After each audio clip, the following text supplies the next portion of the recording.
हमारे मध्य श्रद्धेय स्वामी गोविंद देव गिरी जी महाराज भी पधार चुके हैं। हम आपका भी हार्दिक अभिनंदन करते हैं।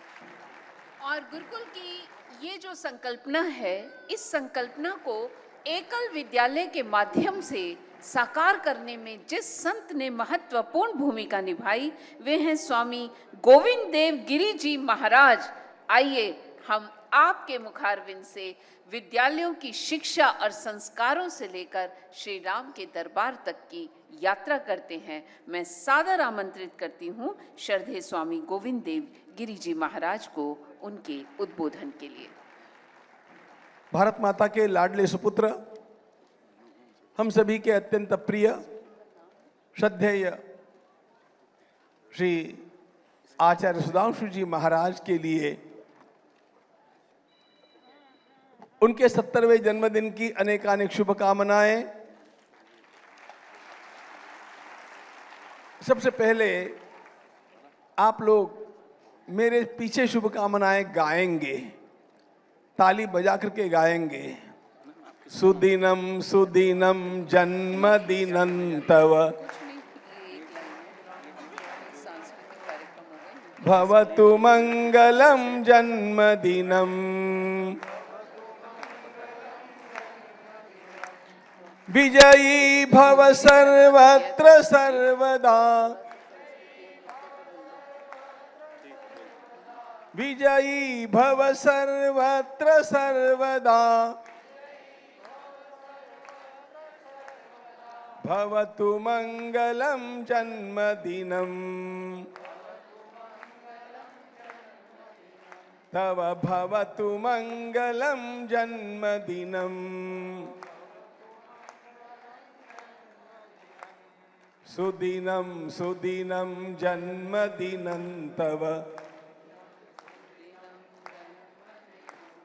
भवतु मंगलम जन्मदिनम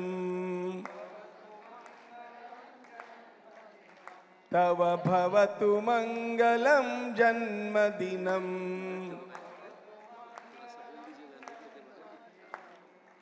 मैं कहूंगा जन्मदिन, आप सब लोग बोलेंगे मंगल हो। जन्मदिन जन्मदिन जन्मदिन।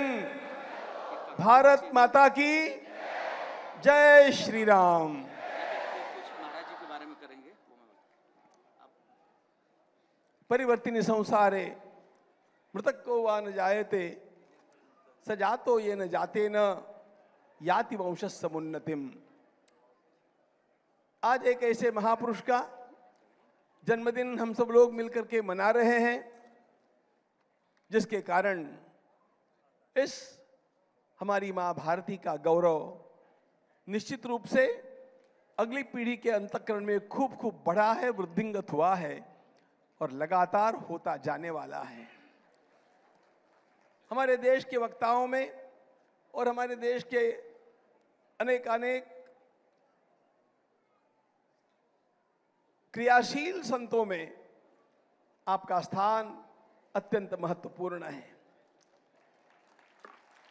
मेरी दृष्टि में वो इसलिए आरंभ से महत्वपूर्ण रहा कि मैंने जब जब भी आचार्य जी के भाषण का अथवा उनके मिलन का सौभाग्य पाया, तब सबसे पहले उनके अंतःकरण में मुझे जो झलकता है वो वैदिक निष्ठा के लिए अत्यंत प्रेम, अगाध प्रेम।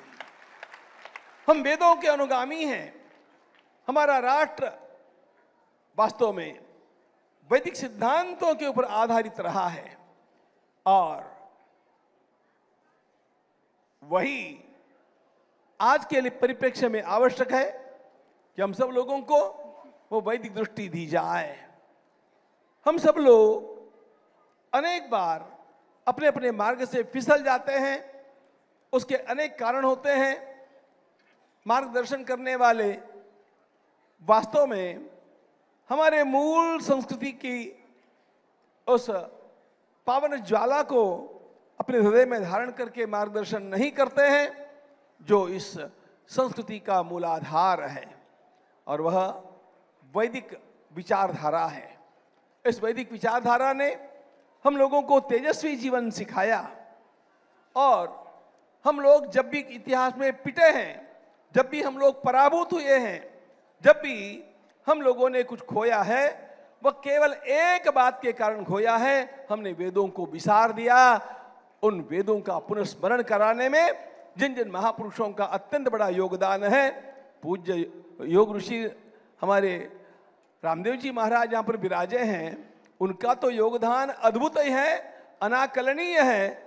और उसी दिशा में श्रद्धेय सुधांशु जी महाराज का योगदान अत्यंत बड़ा है, खूब बड़ा है। हमारे इन वेदों ने हम लोगों को पुरुषार्थ सिखाया, विजिगीषु जीवनवाद सिखाया, और इसकी आज अत्यंत बड़ी आवश्यकता है। हम अत्यंत आभारी हैं इस महापुरुष के, जिन्होंने हम लोगों को पुरुषार्थ की दीक्षा दी, पुरुषार्थ सिखाया, भक्ति के पावन हृदय तक हमें पहुंचाया। पूज्य महाराज श्री के, सुधांशु जी के सारे आयोजनों का नाम विराट भक्ति संगम ऐसा कुछ होता था। और ये विराट की भक्ति, परमात्मा विराट स्वरूप है, उसकी भक्ति और विराट रूप में भक्ति, इस भक्ति का पान किए बिना हम लोग जीवन में समाधान, आनंद प्राप्त नहीं कर सकते। महाराज ने स्वयं एक और पुरुषार्थ का शंखनाद किया और दूसरी ओर भक्ति की बंसी भी बजाई। इन दोनों को लेकर के महाराज चले, ये बहुत बड़ी बात है। इन दोनों की आवश्यकता है। श्रीमद् भागवत में प्रहलाद जी ने एक सुंदर बात कही। वे कहते हैं, भगवान से कहते हैं, ठाकुर मुझे मुक्ति नहीं चाहिए। नृसिंह भगवान सामने खड़े हैं, लेकिन प्रहलाद जी कहते हैं मुझे मुक्ति नहीं चाहिए, मैं तो लोगों में काम करके लोगों को आपके चरणों तक लाना चाहता हूं और लोगों का उद्धार करना चाहता हूं। प्रायेण देव मुनयः स्वविमुक्ति कामा मौनम चरन्ति विजने न परार्थ निष्ठा नैतान विहाय कृपणान विमुमुक्ष एको नान्यंतदस्य शरणम भ्रमतोनुपश्ये। प्रायेण देवुनया स्वयुक्ति का, अरे लोग अपना अपना एकांत में समाधि का साधन करते होंगे, वैयक्तिक मुक्ति के लिए प्रयास करते होंगे, वे महान हैं, उनके चरणों में प्रणाम। लेकिन आज प्रहलाद जी के उन अनुगामी लोगों की आवश्यकता है जो ये कहे कि मुझे समाज के अंतिम व्यक्ति तक जाकर के पहुंचना है, उसका उत्थान कैसे होगा इसकी चिंता का वहन करना है, और उसके लिए मुझे रात दिन एक करना है, एक क्रियाशील जीवन जी करके दिखाना है। ऐसे करने वाले हमारे देश के जो संत हैं, उनमें अग्रिम पंक्ति में सुधांशु जी महाराज का स्थान निश्चित रूप से है। मैंने महाराज के भाषणों को ढंग से सुना है, मैं सभी को सुनते रहता हूं और देखते रहता हूं कि उनके भाषणों का मुख्य स्वर क्या है। जब मैं पूज्य सुधांशु जी महाराज के भाषणों का मुख्य स्वर खोजता हूं तो मुझे लगता है देशभक्ति, राष्ट्रनिष्ठा, भारत माता की आत्यंतिक सेवा, इसके लिए वे निरंतर प्रेरणा देते रहते हैं। हम लोगों को यही प्रेरणा ग्रहण करनी चाहिए और इस प्रकार की प्रेरणा वे हमें शत शत वर्षों तक देते रहे, इसलिए उनके लिए शुभकामनाएं अर्पित करता हूं। वे न केवल शतायु हो, शतायु तो छोटी बात है, हम लोगों को पूर्ण आयु तो 120 वर्ष की कम से कम कही गई है, तो उसको भी उसको प्राप्त करें और अपने जैसे अनेक अनगिनत लोगों को निर्माण करें और उन सब लोगों के अंतःकरण में एक भाव भर दे। वह भाव आज अत्यंत आवश्यक है और वह भाव मैं निरंतर कहते आया हूं इस वर्ष में, देश से है प्रेम तो, देश से है प्रेम तो, देश से है प्रेम तो हर पल ये कहना चाहिए, देश से है प्रेम तो हर पल ये कहना चाहिए, मैं रहूं या ना रहूं भारत ये रहना चाहिए, भारत ये रहना चाहिए, भारत ये रहना चाहिए। भारत माता की।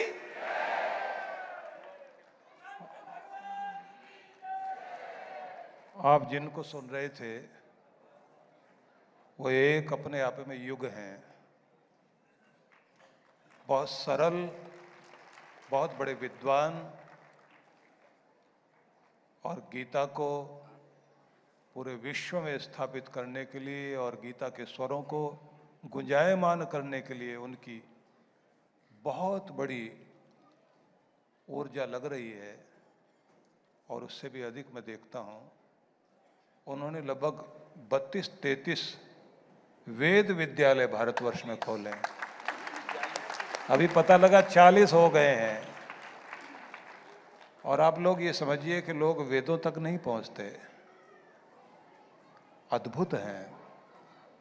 यस्य में हिमवंतो महित्वा यस्य समुद्रम रसया सहाहो यस्य मा प्रदिशो यस्य बाहु कस्मै देवाय हविषा विधेम। हिम शिखरों से भरे हुए पर्वत जिसकी महिमा को कह रहे हैं। अनुवाद कर रहा हूं। डांडा जी बैठिए। हिम शिखरों से भरे हुए पर्वत जिसकी महिमा का बखान कर रहे हैं। यस्य मां समुद्रम रसया साहो। और ये लहरों को गर्जना करते हुए सागर जिसकी महिमा का बखान कर रहे हैं। यस्य मां प्रदिशो यस्य बाहु। भुजाएं उठा करके हरियाली से भरे हुए ये मैदान जिसका गुणगान करते हैं। वो भक्त आ समर्पित हो अपने प्रभु के गुणगान कर और उसका आशीष ले। ये मंत्र हैं और अद्भुत मंत्र हैं। और ये संदेश हमें वेदों से मिलता है। तो ऐसे विदग्ध, कोविद, विद्वान, विपश्चित हमारे गोविंद गिरि जी महाराज यहाँ हैं। आपका बहुत बहुत अभिनंदन।